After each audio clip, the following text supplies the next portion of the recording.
Hello, Internet, and welcome to On the Screen, the visual media podcast where we apparently enjoy happy trails and sexy cyberpunk. Yay! Yay! It's required, though. I drew those. Yes, they are excellent, by the way. Put them up in a booth. You'll get buyers. That's all I hope for. I just, we need to have more booths again at some point.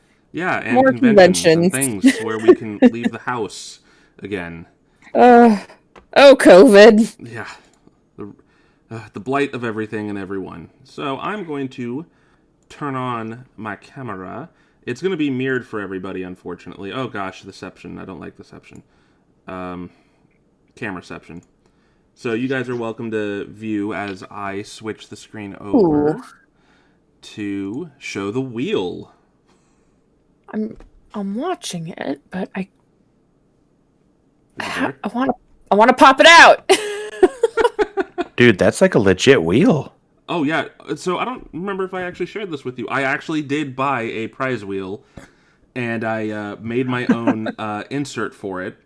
And the idea was that, this is what am I going to play next thing. So that's why you see stock images of PlayStation and all that good stuff there. That's pretty sweet. But now that's why what I was saying about the umbrella logo. I'm going to do it now. Yeah. So let's... Once you have a prize wheel, you should use that for everything. Oh, yeah. Picking feet meals, prize wheel for you have a prize wheel to decide what prize wheel that you want to use. You know what? That's a good idea. I'll make one that'll include, this one's do I want to use the 20 set one? Do I want to use the 8, the 6, the 4? You know what? Every year, except this year because I couldn't, and last year because I took a break, not realizing we were going to get a pandemic this year. Right. I hold it was in honor of Final Fantasy VII's 20-year anniversary, and I do a golden saucer themed casino-esque party. So I buy prizes all year round, and it's just various things, and a lot of it is Final Fantasy themed, but then I'll get gift cards for Dutch Brothers and Steam and Nintendo and things like that, for people who don't want Final Fantasy prizes.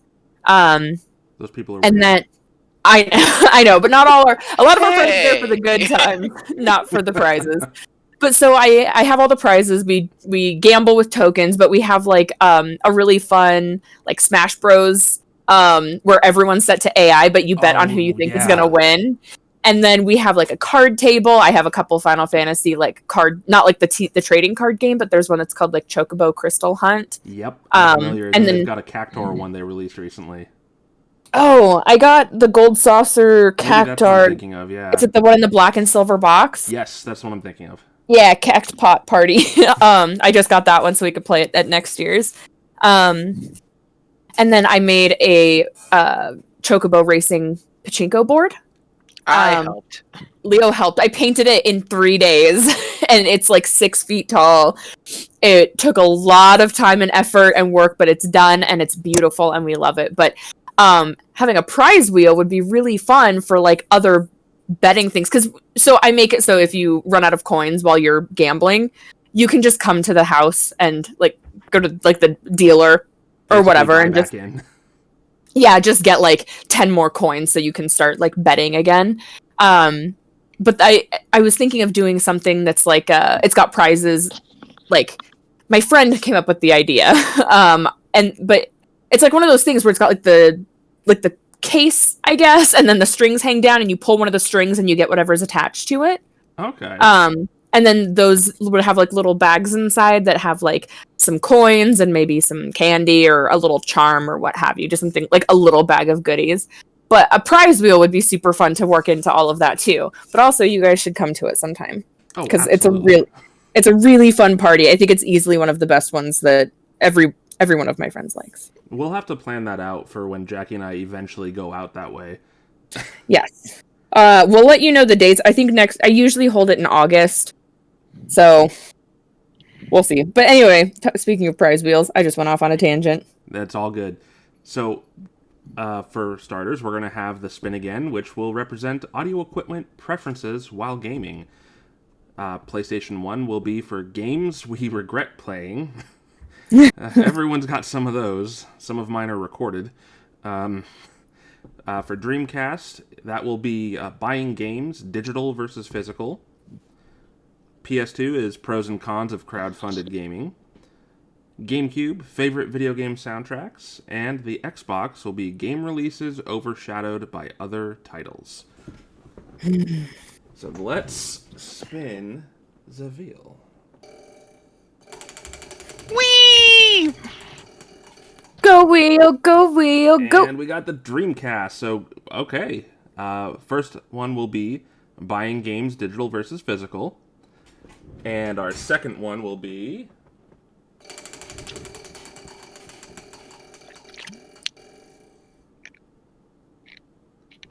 That's which one? The spin again. All right, so that would be the audio equipment preferences while gaming.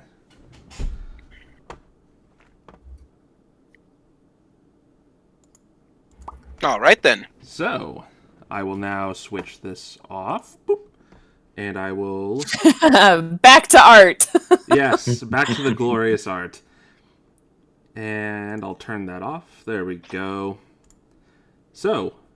Oh, but I was watching you stream. Yeah, right? I have considered doing this on the tweets. Or on the Twitch.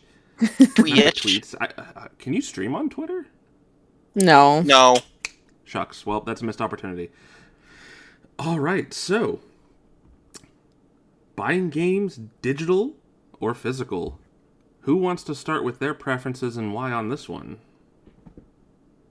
I want to physically go to a GameStop and buy a digital download code. Yes, I'm so glad you said that.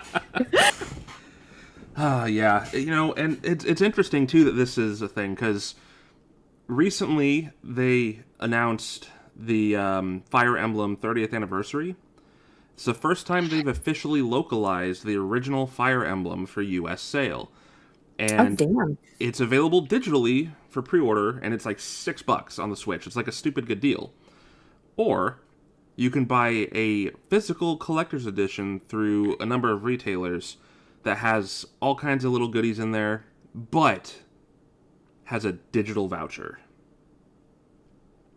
So, see, that's where I think my biggest thing comes in, because I am such a sucker for a really cool like collector's edition. So I would be that one that would splurge for the collector's edition, and I and there have been there's been like a weird recent trend in game companies releasing like digital versions in physical cases. Like my Borderlands 3, I got the collector's edition of it, and it came with the digital download code, but all the physical stuff, and like I don't regret it because I got like a ton of really cool stuff. But there is also, I think, when you get into digital versus physical, there is also the like potentially losing the because you don't technically own the game, you pay to have a license for the game, and so when does something like if Epic Games were to go down, like if their streaming service were to go down, what would happen to my copy of Borderlands 3? Like I paid money for that. It really am I just with that it would am I come just shit down out of luck? to the you might be. It just comes down to with that if anyone buys the license and pays to maintain it on servers at that point, which is really unfortunate because some intellectual properties just don't get purchased and they just end up Eternal Darkness. I mean, Dennis Diak's kind of out there, so that's fair, but Silicon Knights didn't do so hot. No, they didn't. But it is unfortunate because that just brings into the, like the preservation side of things, which is really upsetting. Like what if Steam, God forbid, ever like went completely out of business and there was nobody to support the like 300 games that I have on there? Like, exactly. What now? Dude, that just gave me like chills, right? Just weird anxiety.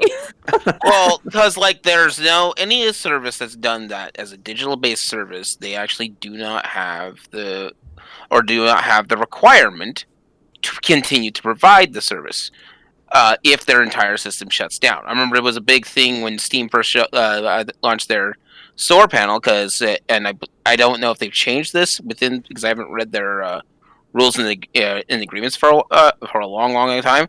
But it used to. But I did the original one, and yeah, they don't actually have to keep it there. So if you lose that copy, you lose that copy. I know for Steam and GOG it's a little different because they don't. But if you were on one of those streaming services or one of those digital download services that has to always be connected to have that digital service, Like connected online. always connected online for that. Once that server's done, you're out. Yeah, unless somebody like on Steam, Star Wars Battlefront 2 and 1, I think, not the new ones, but like the old PS2 ones. Those servers are offline, except there's people who are keeping it online. It's like fans keeping it online. Yeah, private servers. But so there is that, but like if Steam were to just permanently shut down forever for good, like we're just all kind of, a few $100 or $1,000 out of luck because, that I think that's just the risk that we all have to take. And I was very hesitant, like for a long time, going from physical to digital. Just because, like, I don't know, there's something about having the physical copy, but with how many times I've had to move and downsize and then downsize and get things out of storage and put things in storage and, that whole cycle, it's just, I've kind of grown to embrace the digital side of games that I don't need the stuff for. Like, I'll always get a physical copy of Resident Evil games. Right. Because I've got you'll always have a shrine. That game. Yeah, and like Remedy games. I will always purchase the physical copy of Remedy games. Sometimes multiple times. As many times as it takes. Yeah, well, like when Control came out, I wanted the digital deluxe edition because it came with more stuff, but I also wanted the physical one, so I literally pre-ordered a physical and a digital one. And then I'll send you a picture of this shelf that I have in my room. Hang on. I'm still finishing putting my game room together, but... Now, I know for myself, there's and this is usually like it's a little easier for me because this is sort of my thinking process of it. When I buy a game specifically, or when I go for a console and I want a game version for a console, like I have that with Battlefield and 4 and 5 and any of those. When I get a game for the console, because it's on the console, that's what I decide I have to have a physical copy of it. And I'm different. Like, again, if it's a game that, like, Hitman 3 is I think going to be only digital, or like the physical copy is it doesn't have anything like fancy with. I was ready to shell out money to IO for a collector's edition. And they were like, nah. So I'm ready for the digital one. But also I feel like it's a little bit of a changing market in some cases because, like, a lot of games with the PS5 and the new Xbox coming out, a lot of them are saying if you get the current gen games, then you get a free upgrade to the next gen. And I think, don't hold me to it, some of them are digital only because the PS5 and the new Xbox won't support the discs, the physical discs of the current generation. So I think that they allow the next gen upgrade with the digital copies. So I've actually read a fair bit into this, in part because I do work retail and it does involve these things. Yes. So what they're actually doing is, with the PS5 and Xbox series of consoles, they actually will run the disc versions of PS4 games. And, good. Xbox, okay. Xbox One titles. I had been hearing mixed things and could never get a good story. So. The breakdown is it's majority of them will run. Like I'm talking like 99%. Like they've been very open about how there are a couple games that will not run. In fact, Sony has specifically put out a small list. Like these are ones that will not run if you have the disc. Mm-hmm. But the way the upgrade works is when you put the disc in, you will have an option to download the PS5 assets onto your console, and then it'll actually just require you to put in the PS4 disc, but it'll run all of the assets of the PS5 edition. Okay. And that is a manual thing you have to select and do with the PS5. The Xbox Series consoles, those are automatic. When you put in an Xbox One game into those machines and it detects that that's what it is and there's an upgrade available, it will just download the upgrade assets instead of the Xbox One assets. Okay, that's good to know. I'd been hearing so much back and forth that I was like, I don't know what to think. And, I guess that then at that point, my biggest thing is, like, am I going to get cool stuff with the I am a stuff person. When I finally get my game room finished and do the room tour, like, you'll see. I really like me some stuff. Yeah, it's let me touch it. Yeah. But so for me, it's a nostalgia trip, though, which is like I'm not going to show a photo of it because unfortunately there's a big wall of stuff in front of all my giant game collection right now. But sorry. That is my fault. But it's because I have a collection of NES, Sega, and all those type of titles and such. And to me, because that's how I got them when how I played them originally was with a cartridge and such. So I like having the physical copy of it. Lately, it sort of depends on, like I said, the console. If I'm getting a game specifically on my PC, I assume that. And to me, it's always been, I'm putting it on the PC. I'm going to assume the loss if that whole system goes away. Mm-hmm. But that's sort of my also buying habit. If you ever see me at like one of those electronics retail stores, they're like, "Hey, do you want to get the warranty of this?" I'll go, if this thing has to fail on me, it was never meant to be. But yeah, that's my take on it. There are exceptions to that.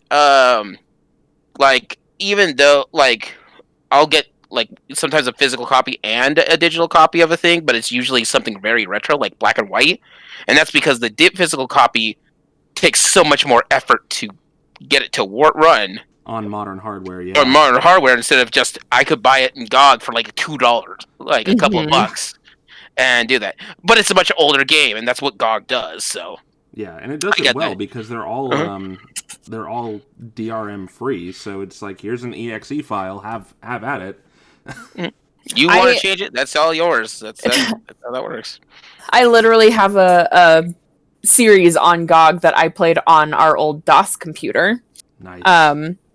And there were times when I thought it was a fever dream. I think we talked about it in the last one. The Hugo series. Oh yeah, Hugo Whodunit. I got that. Yeah, Hugo 2 Whodunit is the one that we used to play on, or we used to have on our old DOS computer. And I could never get very far because I wasn't very good at it. I was very young.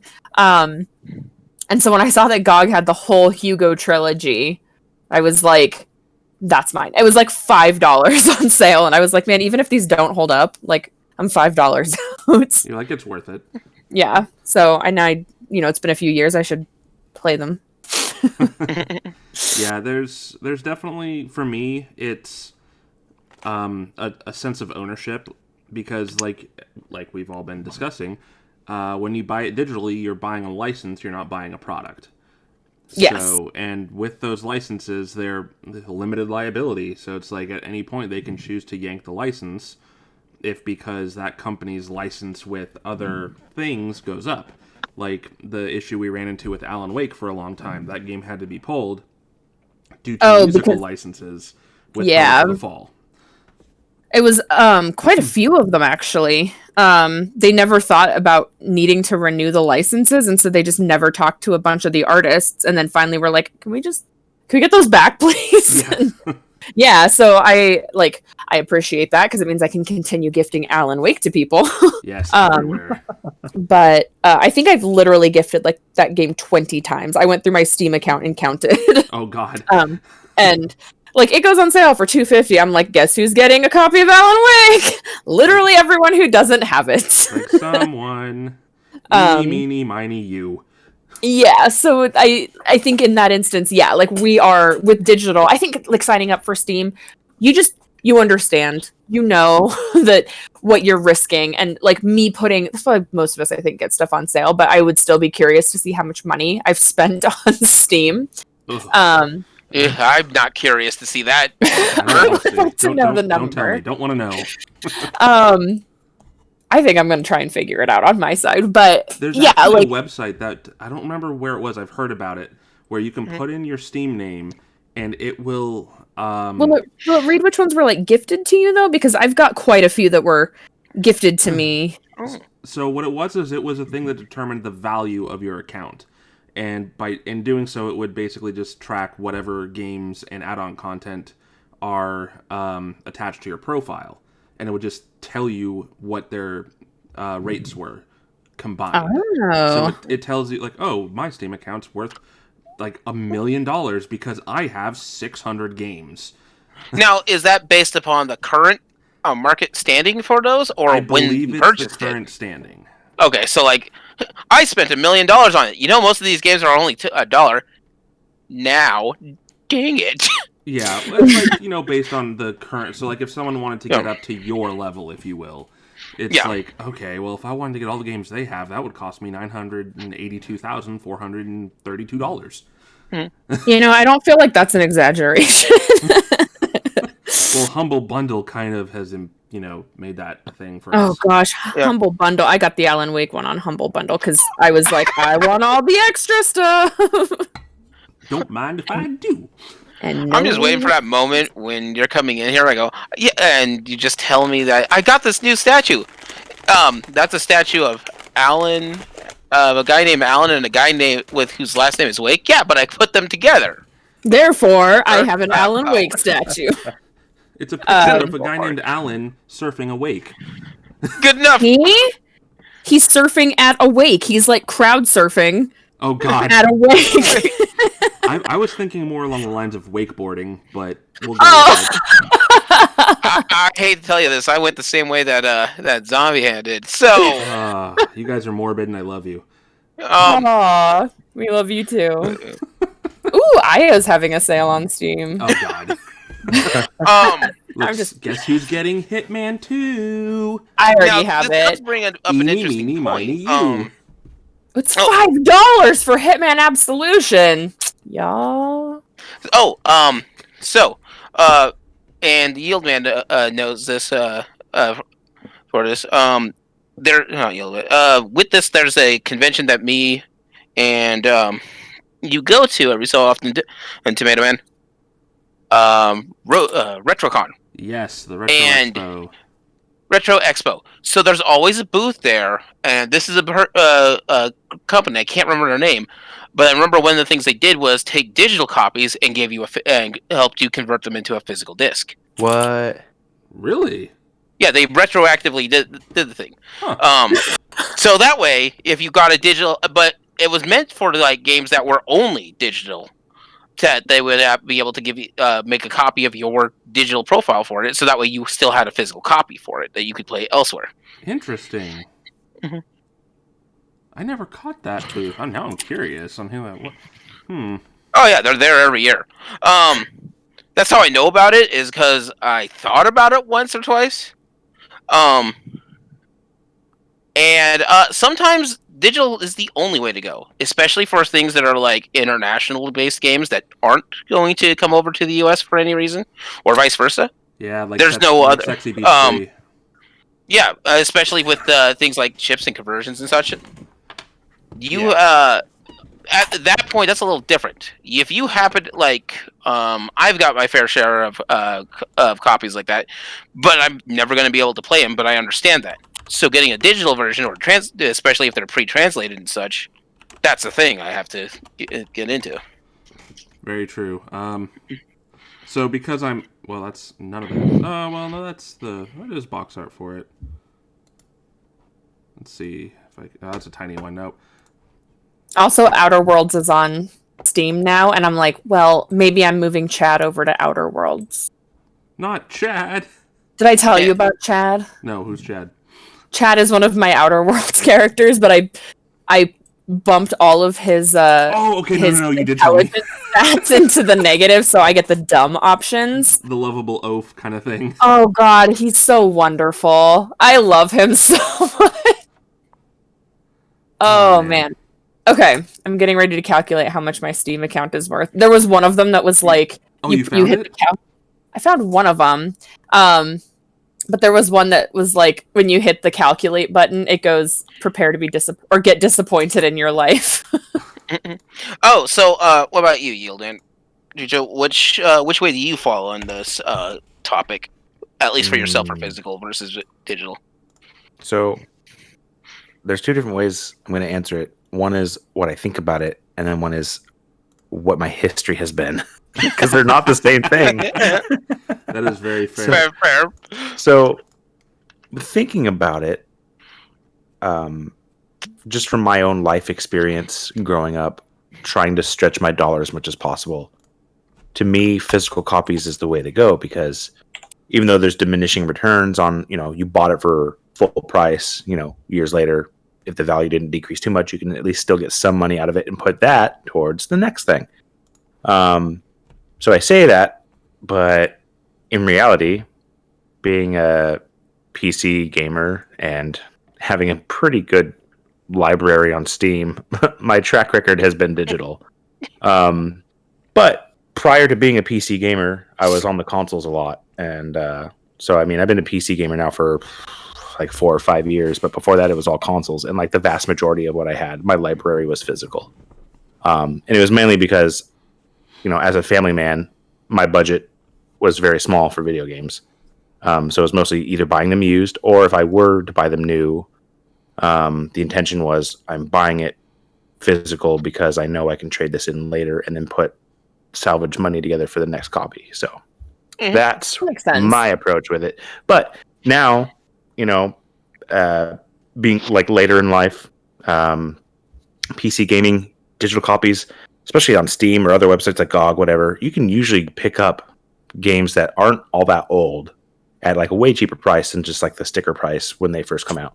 So I usually wait and I don't buy a game at launch. I'm just kind of cheap like that. But so for me, like digital, it's like super awesome because the convenience of it all. So like on Switch, it's really cool to have like all these like little indie games or other digital games, and my kids don't have to like mess around with the cartridges that they're going to lose.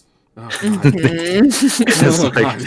I've only done it once, and I told my son I was only ever going to do it once. I bought him a copy of Kirby All-Stars because he really wanted it, and like seriously 2 months later he lost it when we were out of town. No. And so I waited and waited and waited. He had other games to play, but I found a copy on eBay. It's like super cheap.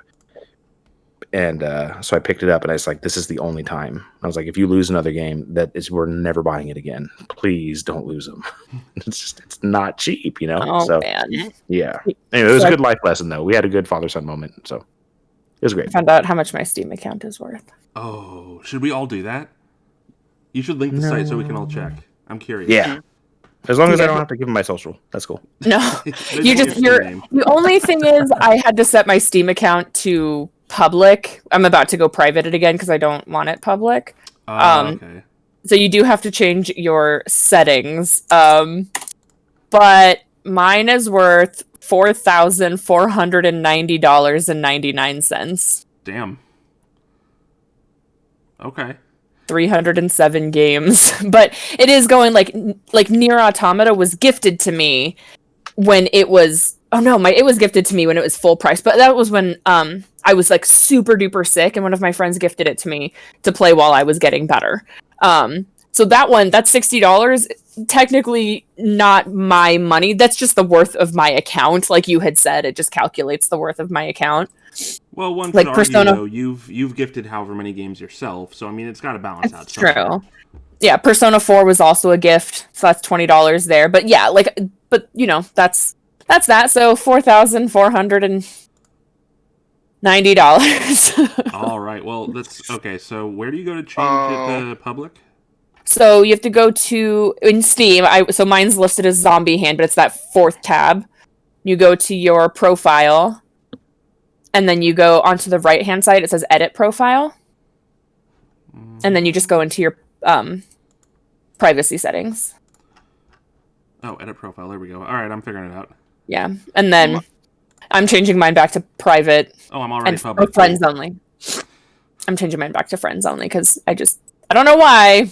We're special. I'm just like, no one look at my stuff, please. But yeah, so that's that's kind of my feelings. Is mine ultimately comes down to, with the physical copy, do I get cool stuff with it? And what do I get in comparison to the digital copy? And then looking at those two, if the options are available, do I want both? Because I'm not against laying down the money for both if I feel like it's worth it. And so far, Remedy's never let me down. Okay. Mine is mostly. I love those guys. Just let me work for you already. Right. Mine's always been system based. If it's console, I'm getting it. I will try my best to get it a hard copy. Whereas if it's digital, whatever it's digital, I'm just because I've got it on PC. I've only got. are always where it gets like, I know I'm getting digital. That's just what it is because it's Steam. We should be starting a Steam sale here soon. Also ready for that. I'm not ready for that. I think it starts on payday. I might be ready for that. So with that though, there is but yeah, that's my take on it. The only time I really because I believe the last time I got any kind of digital or physical game for my PC, I think was way back when Fallout 3 was coming out.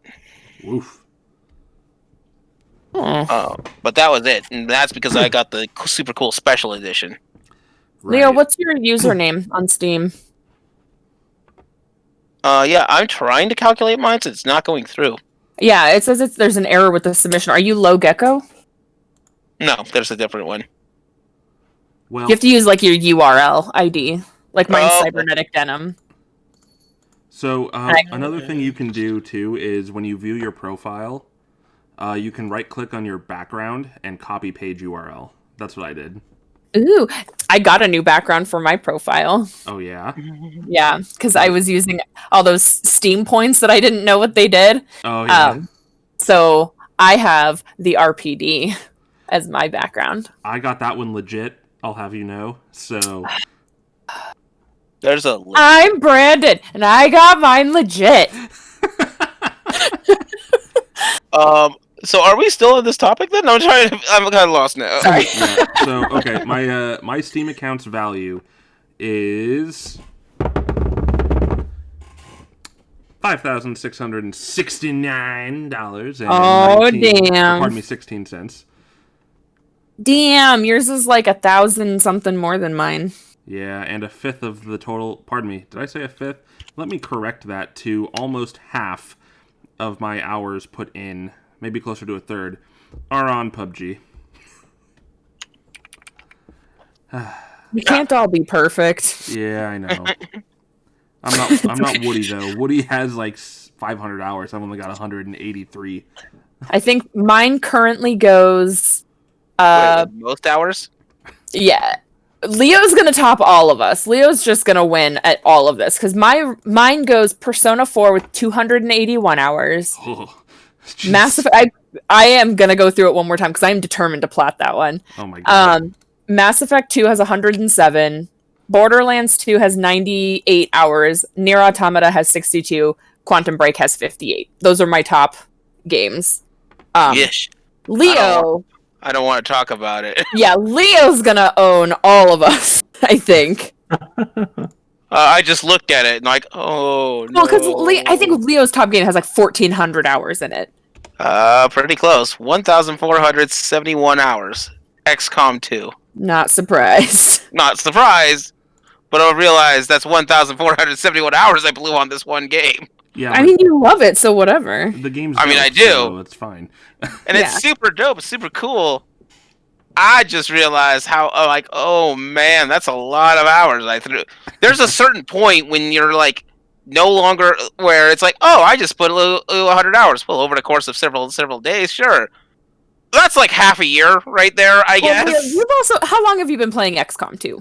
I don't want to talk about that one either. But like, you gotta do the comparison of the hours. I put 281 hours into Persona over the course of 2 months. Yeah, at the course of that one, it's day one. Yeah, I put over 100 hours into Persona 4 in about a week and a half the first time, maybe 2 weeks, because I was just so hooked on it and I wanted to get all the things. I'm probably not going to play the game again for a good long time, because then I tried to go through and 100% it, and I missed one opportunity. I missed Murray's final thing, and then her social link, and then it screwed me over really bad. Anyway, I don't want to talk about it right now. Like, I'm still butthurt. Leave me alone. I was really bummed, because if you don't do Marie's final social link before she leaves for the game, you don't get all the social links. You can't finish your Persona compendium. You can't get the true ending. You can't unlock the extra dungeon. Like, there's probably like 6 achievements that she screwed me out of because she left and I didn't realize she was gonna leave. Ugh, that's rough. Yeah, I was like, when I came back and I had made multiple saves, but I had literally in the final, like, one of the final dungeons, I'd like the final one if you don't know that there's more after that. I had probably done like 40 hours of level grinding. I wasn't just gonna go back, remove, maybe it was like 20 hours of level grinding, but still, that was like 20 hours. I'm not gonna go lose just so I can get Marie back. Like, I'll just play the game again later. It'll be fine. I'll be butthurt over it for now. Yeah, and then we all have those moments. Yeah, now I'm replaying Resident Evil. Nice. They don't hurt me as often. At least not. Yeah, I can't get my thing to load. Yeah. Yeah, I'm not able to get mine loaded up either, even though everything's set to public. So, Oh, well. But I can. I'm very confident it's not even half of what Brandon and Liz have. So. Well, yeah, I back to the main thing though. That's just a rough current value of our digital library, and that's only on Steam, mind you. I mean, that doesn't include things that like the Nintendo eShop with like the digital only in America Phoenix Wright games, or the recently now physical Switch title, Untitled Goose Game, stuff like that. Yeah. They just made that co-op too. I know, and what's great is the back of the box doesn't show that. It just says 1 player, but I guarantee you can get that update. Hey, Leo. Have you set your profile to public? Yeah.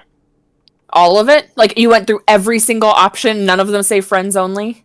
Yeah, as far as I know. Okay, there's also an option that says, so when you're looking in the privacy settings, it says you have to make sure all of them say public, and then there's 2 check boxes that says always keep my total playtime private, uncheck that one, and then always keep Steam gifts private, uncheck that one.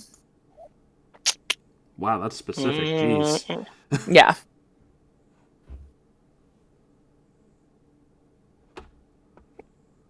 Error when I tried to make that change. You don't have a custom URL.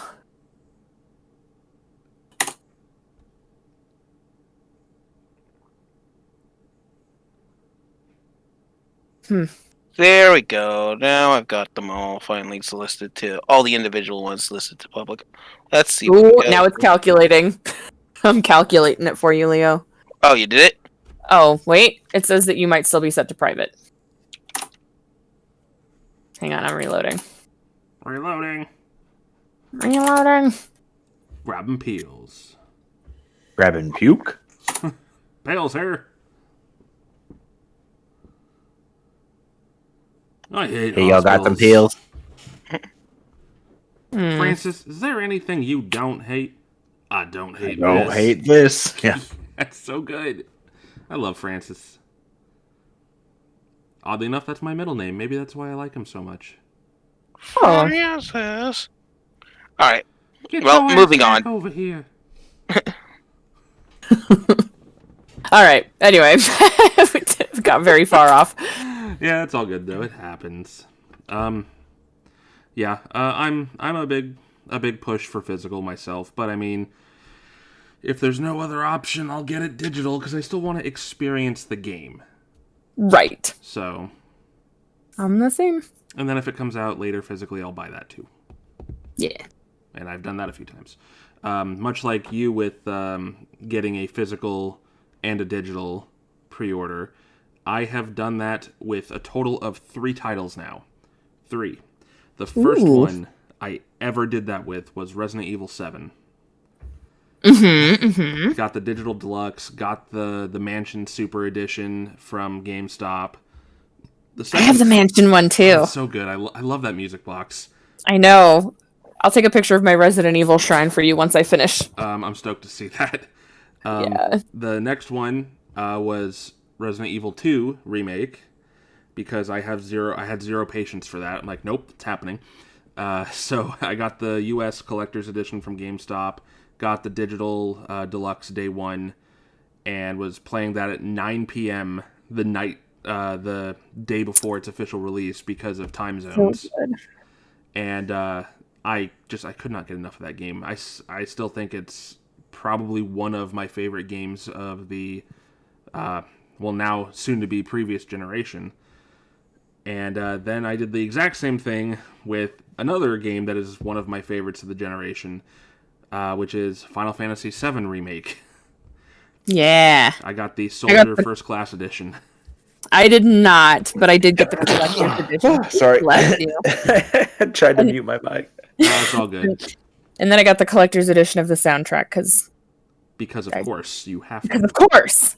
I think need 80 different variations of Those Who Fight. Well, I think outside, like, honestly, if we're counting just in general, Alan Wake, Quantum Break, and Control, so the Remedy games, those games, not including, although I do actually have both the Max Payne games physically, the first 2 that Remedy did. I have them physically. No, I've heard it's fun, but yeah, the mechanics are fine, but the narrative's kind of rough. Yeah. But I have them on Steam, and so I actually have all of, except for their first game, I can't, Death Rally. I don't have that one at all, but I have every other Remedy game. And then, like, all the Resident Evils, but that's because I have them all on Steam, except for 0. I need to get 0 on Steam still, and then I have them all physically. Like, I don't know if that counts. But, like, on launch time, on, like, launch day, the only time that I've done that was with Control. And that's because I was like, nope, love Remedy. They're getting all my cash monies. Shut up and take my whatever currency is in this game world. Ah, yes. Well, let's, unless anyone's got an objection, let's transition on to our next topic. All right. I'm good. Which is a little bit of an odd one, but one I feel is very important to the experience, and that is audio equipment preferences while gaming. Now, this is one that actually Chicho had mentioned at one point, so I put that on there because, you know what? It's a very, very underrated experience booster for gaming in general, simply because it has so much more power over you than you truly imagine it does. And that's really brought to light through stuff like VR, or a lot of people use it for first-person shooters or any kind of competitive shooter, where because when you can... Yeah, I was going to say, when you can hear literally where the footsteps are coming from, and you can tell, are they behind you, are they to your left, like, that can just increase all your accuracy so much. Especially if you have something weird like a nice physics engine. Like, I know this friend of mine who I play Battlefield 5 with a lot will... Is it Matt? No, his brother. Oh. But what happens is that he will use when he's like inside of a building, he can use that sound effect, that sound system, and if you hear the footsteps right because of how the bullets work and you have the right firearm, you can just shoot through the wall. So you can just take them out while you're underneath them. Yeah, it's That's something awesome. people don't think about, you know. So. I know, Like, I did not at first. Admittedly, yeah, I don't think about my audio equipment a lot. Like, I don't mind gaming with my speakers or my headset, like if I'm streaming, it's not something that I am super stickler about. I think it can definitely be it can be a lot more immersive, especially if you're in like an atmospheric game. I think horror, especially, like you should just be so immersed in it because that's just part of the magic of horror games, I think. But yeah, I don't actually go out of my way. Like I've got decent speakers because I'm a slut for music.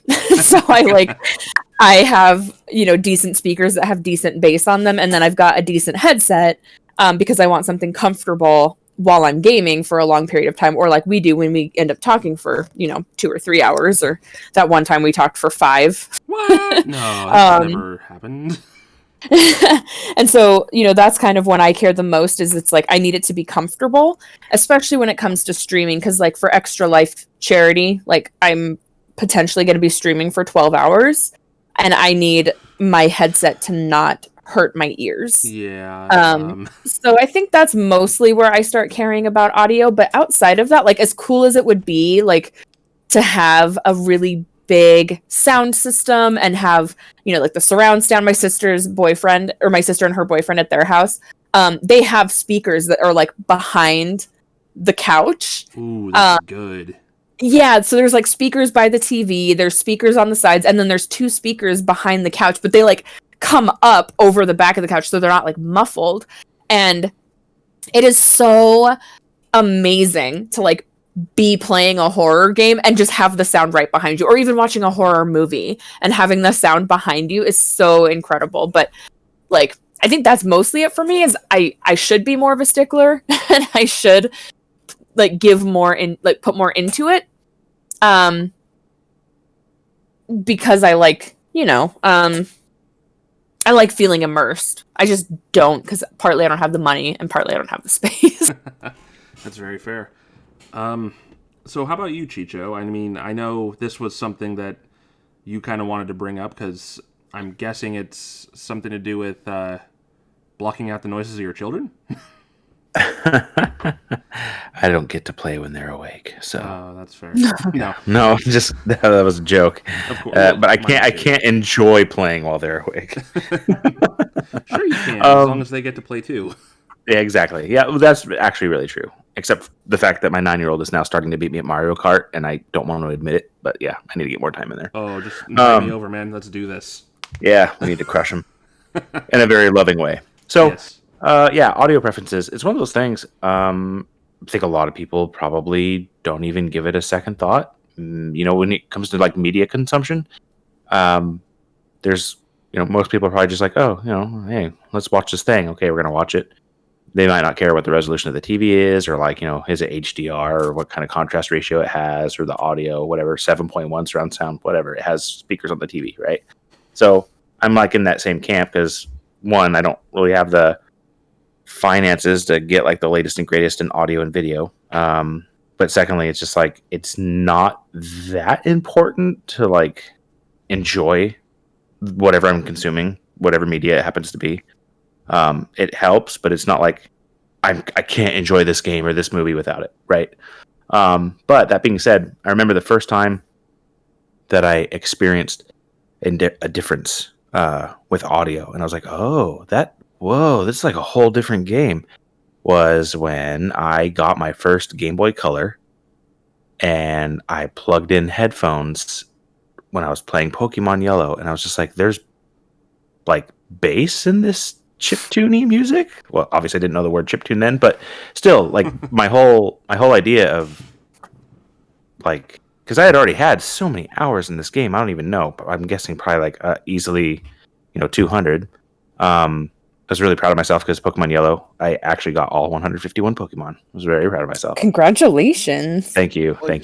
I even got Mew, which was really cool. Hell of a challenge too for the time frame, because that was when the game was relevant. You did that. Yeah, it was like 10 or 11, I think. Very proud of myself. Are we the same age? Probably, maybe. We're pretty close. Because Jody was about a year on me. Oh, because I was going to say I was 10 or 11 when I was playing Pokemon Blue, but maybe I was actually closer to 13 because I lived in a different house. Anyway, I'm going to be 34 soon. Oh, congratulations! You made it. Hmm. Well, almost to 34. But yeah, so that was my first experience with like audio enhancing my experience with the game. It just like the whole soundtrack, the sound effects, everything just seemed like way different. And I was just like, it didn't dawn on me that would change things that much. So fast forward to adulthood, in our last apartment that we were in, I bought a surround sound system from someone used, but it was in really good condition. And it was all hardwired. It wasn't Bluetooth, right? So there wouldn't be any latency, which wasn't really a concern of mine anyway. But anyway, it was hardwired. And I bought the wire. I got it all like set up. And I didn't really know what to expect. I was just like, yeah, hey, I got this as a good deal. It'll be a nice thing to have. Maybe gimmicky, but whatever. Never had surround sound before. And it just radically changed like the whole gaming experience. Like watching movies, explosions, having that huge subwoofer, and then like playing Assassin's Creed.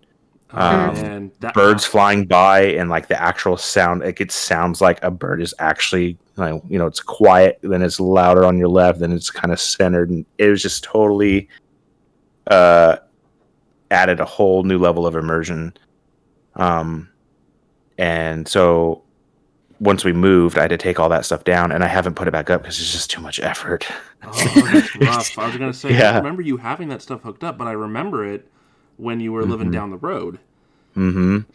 Yeah, and so it's one of those things. Like I said earlier, it's not a deal breaker to not have that awesome audio enhancement, because I could still enjoy whatever game I'm playing, but I'd be a fool to say it didn't do something for me. Oh, for sure. Yeah. So like now, when I'm gaming, it's predominantly headphones because I don't want to. There's a lot of background noise, so it pushes all that sound out. But then also, I'm not an audiophile by any means, but I've played in bands before, and I play bass, and so like there's a lot of like EQ adjustment. Everything has to like complement each other, right? So, so in video games or whatever, it's not music per se, but I appreciate highs and lows. I like having a lot of bass, and so when you're playing a game, and like the grenade explodes and it just sounds really flat, you're like, well, that's kind of puny. Like it looked like the effects were really cool, but the sound didn't match the experience of what I was visualizing. So I downloaded an EQ adjuster, and so even though I have like a $20 pair of headphones, once I adjust the EQ, they sound just as good as like, I don't know, like something in the $100 range, like Turtle Beach or Skull Candies or whatever. Or Bose? Well, I don't know. Not a product, hashtag could be product placement. Because I'm wearing So here's the thing, like I don't have anything as far as headphones with Bose. Carissa has some earbuds, but they're more sporty. But I do have a Bose Bluetooth speaker, and this is kind of getting off topic because this is just like Bose for music. It's just a Bluetooth speaker. It doesn't have a headphone jack. It's not used for gaming or anything, but it's so balanced already right out of the box. There wouldn't be a reason to have like an EQ adjuster. Yeah. Probably 99% of the time, because it already complements the highs and lows, work really well together. So, but anyway, so my experience with EQ and all that jazz, like I can definitely appreciate having higher quality audio hardware for my gaming experience. One of the earlier times that I can say, I say earlier, but it's still fairly recent, was when Halo 4 came out. I played a bit of it, and I just was like, this doesn't feel right. And after a little bit, I realized it was because none of the guns' sound effects packed the punch that they did out of any of the other Halo titles. If you load up any Bungie game and you get the shotgun and you use that sucker, you feel it just by hearing it. But then you get like the shotgun in Halo 4 and you're just like, why am I shooting a cap gun? It's like, yeah, like none of it felt good to you. So I was like, this game just feels so dull to me. And that kind of, turned me off from the game altogether. I mean, I'm sure the gameplay is fine, but I just have never been able to finish it because it's like it doesn't feel good to shoot. It's the equivalent of, ew, gross, putting it down. Yeah, it's it's like, when you hear someone like punch a wall or see someone punch a wall in a movie, you expect to hear like a loud Or a boulder. whop, or a boulder in a game, or a hunter's face, like in the comics for Code Veronica from China. The manhwa. Yeah, yeah. Although manhwa's Korean, so. But yeah, it's like that you need to have some kind of force behind what you're doing, and everyone's so fixated on the visual anymore, the visual experience, that they kind of forget that there is an auditorial one as well, and that was very, very lacking in Halo 4. But one thing where you really recognize a game designer is paying attention to stuff like that is for stuff like, I'm going to loop it back to Resident Evil 7, and it's to tie in my video where I got to play the VR with Resident Evil 7 before it came out. Like, none of the stuff was available yet. This was, I think, 2 months before the VR's release and 6 months before the game's release. And it was a big tour truck, and Woody and I were actually the first ones in line, so we got to play, like, immediately. And they actually put surround headphones on us after we got the VR headset on. And it was specifically for the immersion to showcase the design of the game. And that just means that they were paying attention to this, and this was a point of focus during development for them, was to make sure that 3D audio was in effect with this game. And it was emphasized with the VR, and it totally is there. I mean, there was like definitely hints of paranoia at that time. And this was, again, before any of this stuff was even publicly available. And I'm like, this is different, man. And I'm like, after having played through RE7 without the VR, I was like, man, I want to play it in VR, but I'm terrified because every little creak, I'm gonna be like, I played the Five Nights at Freddy's game in VR, and it's like it's so scary. Like, I'm already kind of like a sucker for the lore of Five Nights at Freddy's anyway, but this game, like, you can play through the first 4 Five Nights games in VR and other things, and they change things around, and like, it's really neat. But like, it is so scary sometimes, like, when you are being like, I couldn't imagine playing Resident Evil 7 in VR. I'll probably do it someday. I did have a friend tell me that he would actually get me an award if I played through the entirety of Resident Evil 7 in VR, and I was like, done. And then I played Resident Evil 7 like normal, and I have a video on my YouTube channel of me playing the extended demo and screaming like a bitch. So it would be amazing. But yeah, like, playing games like that, and even then I wasn't playing with the VR headset because or like with the earphones, because I was playing the Five Nights game with my sister and her boyfriend, and they wanted to hear too. And like, but even that, like, there is something that's very like immersive about it, and I could only imagine like how much creepier it would be with the headphones on, because yikes, it's so scary. But also, very quickly, side note, I'm jealous that you got to do that demo, because the only Resident Evil demo that I ever got to play was at San Diego Comic-Con. Damn it. I think 2012. Oh, no, I did do 2. I lied. Okay. I did San Diego Comic-Con, I believe it was 2012, and I played the demo for Resident Evil 6. And it was fine, but they don't let you, because it was a demo, they didn't let you invert any of your axes, and I need my y-axis inverted, and they wouldn't let me, and I was like, well, I look awful playing this game. And my cousin and I got to do the Dark Side Chronicles demo at a different Comic-Con. That's actually awesome, because I actually love the light gun games made by Cavia, and it saddens me that Cavia doesn't exist anymore. And it saddens me that they're probably never going to do more light gun games, because honestly, it's a very fitting setup, especially when you've got a VR. I loved the my cousin and I played Umbrella Chronicles a ton. and then we did the demo for Dark Side Chronicles, and they were like play testing it. So they had us play through part of the level, and then they asked us how did it feel? What did you like? What didn't you like? And then they gave us the shirts that when you pull them over your head have the zombie face on the inside. Yes. Yeah, so we got those there, but because you need them on the inside. Well, so it's because you pulled the shirt up over your head. Yep. Brains. And then the face shows up on the inside of the shirt, and we thought that was really cool. But yeah, I played the RE6 demo, and it was fine. Yeah. Now I wish I put. Go ahead. I was just gonna say I wish I played RE7 on VR. Well, I mean, it sold me on VR because I bought one like right after, like when they came out. I bought one. I was like, well, I'm gonna buy it for this, and then I've not used it for that, but I have used it. Yeah, I got my VR set last November with my bonus at work, and it was on super sale for Black Friday, and it sucked because my sister and I were like, we went to the store.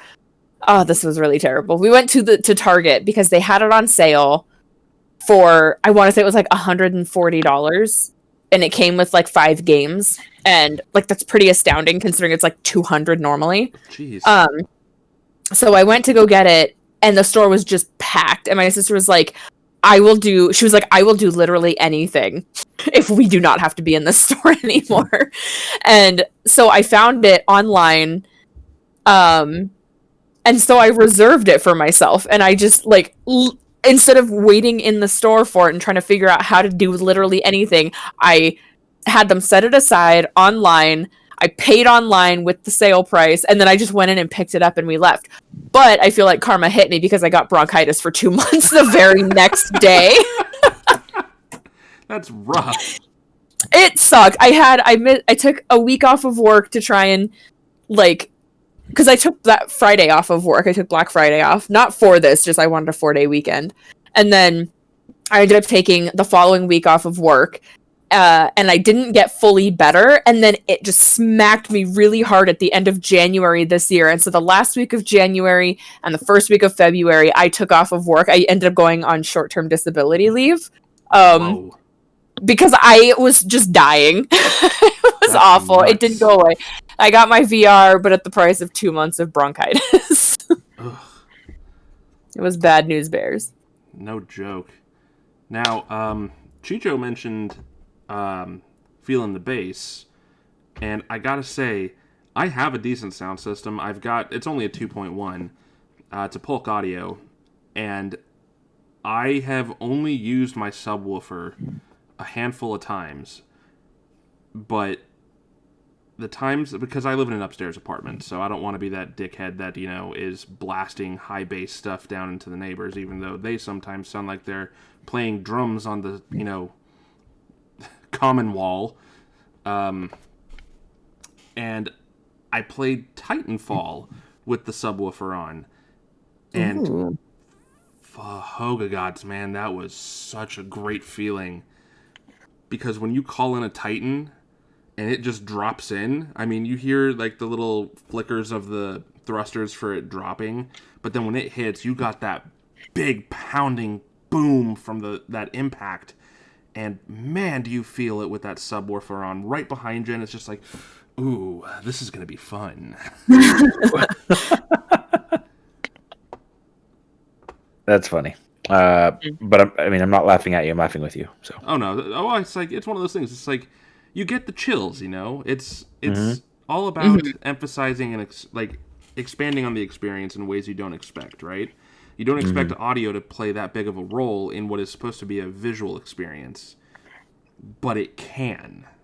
I have a feel, or I have a story about that, but it's for a movie, and I think I might have actually talked about it on a previous podcast. I have 4 stories that I just tell over and over again. Well, they're good stories. Why not?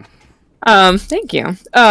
So when Fury Road came out, yeah, we went to go see it at the Village Theater, which is in this really nice little mini shopping mall. It feels like you're walking into a completely just different world. It's so cool.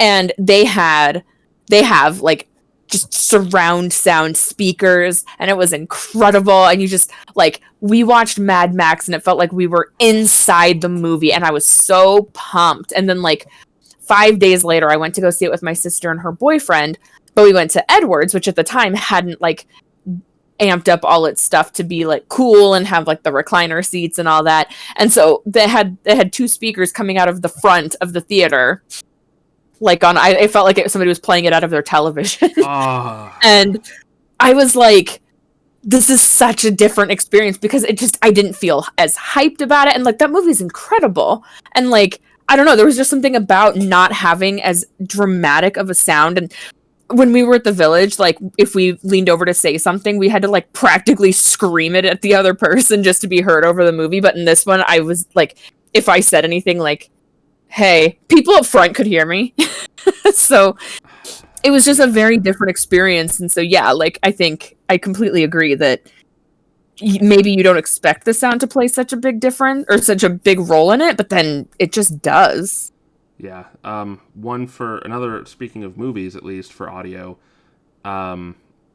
Inception was one of those movies where I would really recommend you watch that with a high quality sound system, or at least one that has decent bass. Because I've never seen it, so I'll remember that. Okay, yeah, because audio design plays such a big role in that, and you don't even notice it unless you're actually watching it. And what was that movie we saw, Chicho, in Portland? It was in the IMAX.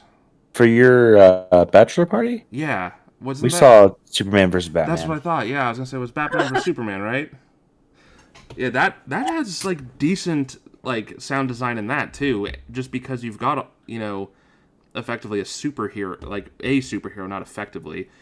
You know, breaking the frickin' sound barrier, flying around and stuff, and it can definitely, like, you feel those impacts when you have good bass. Like, when you see someone hitting something in a movie like that, in an action film, you want the person watching to feel it. I'm glad you got something positive out of that movie. Yeah, not Martha. God, it was so stupid. How do you know that name?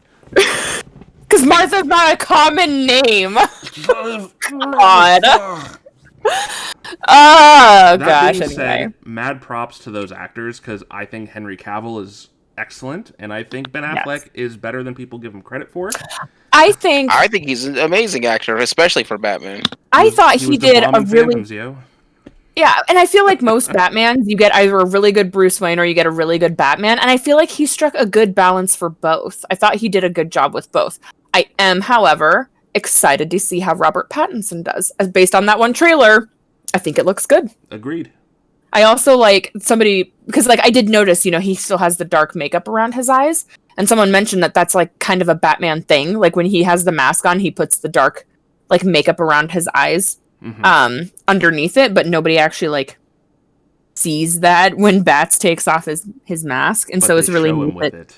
Yeah, but in this one they actually show him with that on afterwards, and I'm intrigued. But I do also like, and I just sorry for like a million tangents tonight. I do like Robert Pattinson's devil may care attitude towards it, because he made a statement at one point where he was like, because he just doesn't care. I think after Twilight, like, he's just stopped caring about anything. It was Twilight after all. Right, and he hates Twilight. He's on record for being one of the biggest Twilight haters. But, like, there was one point when someone said something like, have you been seeing all the, like, backlash towards you playing as Batman? And he was like, yeah, and I'm not afraid to ruin Batman for them if they keep at it. I was like, props to this guy. He literally does not care. What, like... He's like, I'll ruin it for him if they don't leave me alone about it. And thus, everyone stopped bitching. Yeah, I was like, go this guy. Like, I don't care. I didn't, like, my opinion doesn't matter in the long run, and I know that. Like, I'm not a big name or whatever, you know, but, like, when people just, like, gang up on him, and he's like, I'll ruin the thing you love. People, like... Then if people continue to harass him, it's a self-fulfilling prophecy at that point. Yeah. Then you brought it upon yourself. Yeah. Cut the guy some slack, give him a chance to prove his chops, and there you go. Just be cool. So anyway, that was that tangent. It was really funny to me. Yeah. You got any good ones, Leo? Movies or games that your audio has been amplified? Which I've Rock discussed Band. this on the because I've discussed this before on the previous cast, and it was Rock Band was the big one. Like right now, I don't have like any huge speakers or sound systems set up. Just my basic stuff. Like I've got my headset and such for a gaming headset for Discord and most of my gaming and such, but and streaming. But I'll be honest, I can't even remember who makes this thing, let alone anything else. But if I was to do Rock Band again, once my living room's all cleaned up, so I have space, I'm sorry. I will be. But then I might consider actually getting back into deciding for. But mostly, it's like, for me, it was always like a public thing. So like, if I'm playing a game by myself, for myself, the audio is not the big. Wanting to change my audio experience for that isn't such as big of a deal as if I was playing with other people. Because then I want them to have the full experience, like I'm having the experience with it. I gotcha. Mm-hmm. But yeah, as far as an individual game that made the world's of difference, that's for me. It was always Rock Band. For a movie side, hard to say, but usually any kind of like really big adventure that has a large scale sound system for it. So like Mad Max, Fury Road, or even back in the day, Independence Day. Okay, yeah, I could see that definitely being a good one. Mm-hmm. Yeah, Independence Day is just like it is Explosions the movie. I mean, it's basically Michael Bay the movie. Michael Bay movies in general. God, I've been talking a lot about Michael Bay the last couple of days. Oh, It's should been I change the subject very quickly then? No.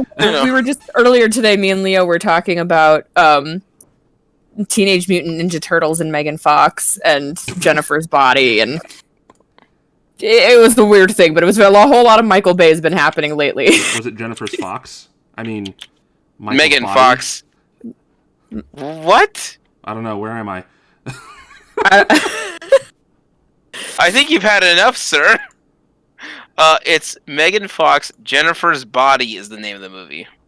Right, I knew that. I brought it He around says again. sarcastically. I had to bring it around again. I had to do it. Well, anybody got any closing remarks regarding the audio experience? Yes. So one game that I played from start to finish with that surround sound system in my last apartment was The Last of Us, and it was amazing. Really? Okay. Mm-hmm. Yeah. I mean, I don't think I would have had a bad experience had I not had that surround sound system by any means. It was just a great narrative. The mechanics were awesome. But Those are really easy to get immersed into. Mm-hmm. It's got a beautiful story. Has everybody here played it? Leo, have you played it? Yeah, the first one. I haven't played the second one, but the first one. So Thanks, Brandon. Just really quickly, the thing that audio can do for you. So when I played The Last of Us, we just recently had our daughter. So like my first daughter, right?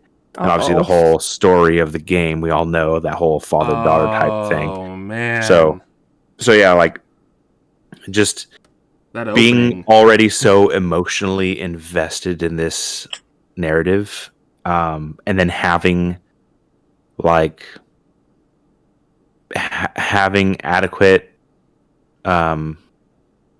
equipment for like the video and audio, right? So like having, I mean, at the time, just having a 1080 TV, but it was bigger. We had a small living room too, so it was like pretty close. So it was like it kind of filled up your whole vision, like so your attention was definitely on the game, and everything else, dark living room, fell to the wayside. So it's like you're watching a movie, you're like really getting into it, and then to have that surround sound system just added more immersion to it, and already sucked in because of the storyline. So like just having everything. Just having everything on point, you know what I mean? Like everything was just so high, all the energy from it that just totally made me just want to hug the people that made that game, because it was definitely amazing. And I think if I had all that, not the audio, I mean, it still would have been an amazing game and all that, but it just that one extra level of immersion to it, just it's perfect.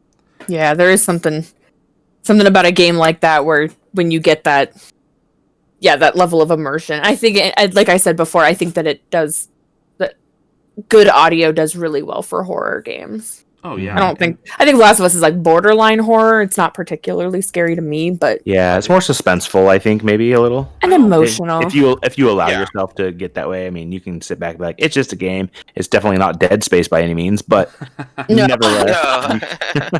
Speaking, this is a little bit, again, it's like, it's not the audio side of it, but when Chicho mentioned Assassin's Creed, the first time I ever played Assassin's Creed, I was dog sitting for my neighbors. Like dog and house sitting. Yeah, and babysitting. It's a dog, and they're good boys, and they're all babies. Yes, they're so sweet. And my neighbor, the husband, was like, yeah, while we're gone, feel free to set up the 360 and play, some video games, whatever. And or he said you can bring over your 360 and play some video games. He's like, I've got a ton there, but like whatever. Mostly it was just watch the house and make sure the puppies are okay. And he had Assassin's Creed 1, and I ended up playing it on his giant television. It was amazing. Like, it was just a huge television. And I played the shit out of the first Assassin's Creed. Tried going back to it, couldn't do it. Nope. But when I went home, he let me borrow the game so I could finish it. And I got home and hooked my 360 back up to my TV, and I put Assassin's Creed on, and I realized that going from his amazing giant TV to my like little 720p TV was not good. I couldn't even, it was so small, I like couldn't even read like how much money I had or how many steps I had to go, and I was like, oh, it feels like less of an experience now. Mm-hmm. It was very sad. Yeah, there's, like they say, size isn't everything, and that's accurate, but it certainly can help. And yeah, if you start an experience large and in charge and go down to something smaller, it can definitely, I don't want to say change your perspective on it, but it kind of will change your perspective on it. Yeah, I definitely, I felt it. I felt that whole thing. Like I was like bummed out when I was like, why can't I read anything on the screen? I was like, oh, because my TV sucks. That's why. Oh, so like me with Dead Rising 1. Uh-oh. Yeah, you can't, like, you literally, it was impossible to read anything in that. Oh, yeah, it was. Yeah, now I'm like spoiled enough that like I have nice monitors, I have a pretty nice TV, like I don't have to worry about that anymore. But that was a moment where I very noticeably was just like, well, this sure kind of sucks. Let me tell you how much you notice the audio difference when you're playing on TV and the speakers are blown on that. Oh god. That sucks. And then when you try and like turn the volume up and it just is like crackly and like you're like, what? This does nothing. Yeah, a blown speaker. But if you turn it down, you can't hear anything. And that's one other thing I'll just throw in there too, like having good audio, like in a surround sound system. You got like little tweeters and subwoofer and all that.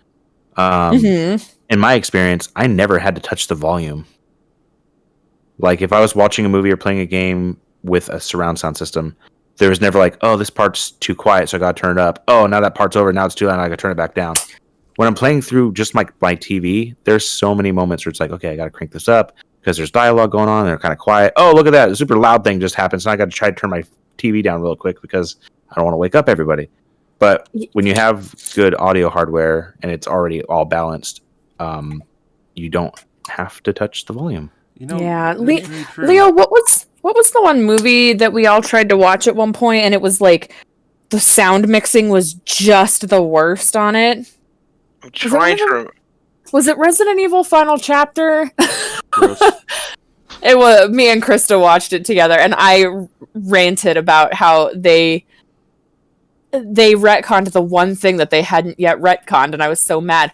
But also, since I'm really good at Resident Evil tangents, did you ever, like, I was 18 years into really enjoying the first movie, and like I've watched it 1,000 times, and I can quote it almost start to finish. I think I know where you're going. I did not realize that it was like a weird allegory for Alice in Wonderland. I hate you. That's not what I was thinking. Because Alice, the Red Queen, the Hive is essentially going down the rabbit hole. The White Queen even shows up later in one of the other movies, and the White Queen's an Alice in Wonderland character. I was like, are you kidding me? I've seen this movie 1,000 times, and it took me 18 years, and somebody had to point it out to me. I hate Paul Anderson even more now. What were you going to say? I thought you were going to talk about how they did the whole clone BS with the entire team from the first movie in the last movie. Oh, no, that was stupid. The whole thing was stupid. Yeah. Anyway. Well, any other closing comments, guys? No, audio makes a big difference, and if you're going to go from digital to physical, you kind of want to. That's a personal preference, really, but know what you're getting into. For sure. Well, thanks for tuning in, guys. We'll see what ends up on the wheel next time and where the spin lands. Take care. Bye. Bye.